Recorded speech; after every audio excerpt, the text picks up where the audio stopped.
Hey, it's Mastin. Welcome to Power and Purpose. Today, I want to talk to you about self-care and narcissism. When is self-care too much? When is narcissism too much? When is self-care just enough? So typically, here's what happens. I meet people who got so engulfed in somebody else that they sort of were in this mindset of just other people and they were invisible to themselves, and so they felt invisible and never got their needs met. So this produces a tremendous amount of pain. So they learn to focus on themselves and to what they need, and they learn self-care.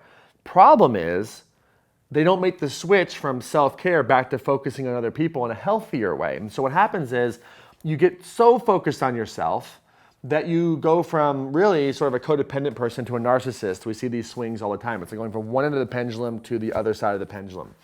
So when self-care becomes narcissism, it really means that you're unwilling to hear feedback from other people, you're unwilling to take in their considerations, and you sort of essentially end up acting like a brat because you want to express your authentic truth, and there's a lacking of kindness, and there's still that anger and resentment in your tone. So it's important to understand that the brat behavior, that I don't want to grow up, these sort of indulgent behaviors, really, the line's gone too far. And I know you would never do this, but there's probably someone you know, right? Give you the benefit of the doubt there. But this is an opportunity for you to really ask yourself, like, is my self-care narcissism, or am I really doing okay? Or do I need more self-care because I was with someone who was too self-focused? It makes a lot of sense to take the focus, off of somebody else and put it on yourself when there's pain. But don't forget to take the focus back off of yourself and focus on other people in a healthier way with still being able to take care of yourself. It's really sort of in many ways, a paradox. How can you take care of yourself but then focus on other people? You don't want to just focus on them. You don't want to just focus on you. It's kind of like, the porridge, just right? So there's a level of self-care, there's a level of serving others. It's kind of like, airplanes, and they say, if there's a change in oxygen pressure, put the mask on yourself, then help other people. If you're going to just help other people, you're going to end up passing out. But also, just because, you're helping yourself, help the person who's, needing help as well. So this is a balance that you have to learn. And you have to ask yourself, what do I need to take care of myself? But then how can I start serving other people? How can I apologize? How can I get over myself? How can I, instead of being right, I can be kind? That's really the opportunity that you have here. So don't let your self-care become narcissism, but also remember to take care of yourself and focus on others. It's a fine line, it's a fine balance.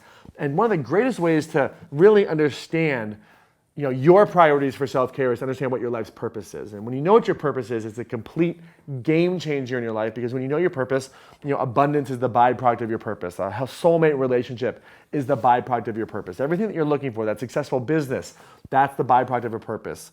A healthy body is the byproduct of your life's purpose. And so when you discover your purpose, everything starts to change, and you really get into that rapport of what do I need and how can I serve the world? And you tap into a power and an energy greater than you. And this power allows amazing things to start happening in your life. If you don't know what your purpose is, or if you thought you knew what it was but you lost it, or if you don't believe you have one, or if you know what it is but you're not really getting the results, all that's awesome. There's an incredible training coming up July 13 to 16 in Los Angeles, California. It's called Claim Your Power Live. It's a 4-day immersion experience with me. We're going to help you get crystal clear on what your purpose is. We're going to help you really understand what self-care do you need? How can you take care of yourself? And how can you serve others? And how can you be in an incredible relationship and get your needs met? And how can you really have the courage to start that business and find that abundance? That's what Claim Your Power Live is all about. It's an immersion experience. We're going to help you identify the internal, emotional, mental blocks that hold you back, all in 4 days. So come on over to claimyourpowerlive.com to enroll. It's July 13 to 16 in Los Angeles, California. Remember, if you got lost in somebody else, it's okay to come home to yourself. But don't just stay there. Don't let self-care become narcissism.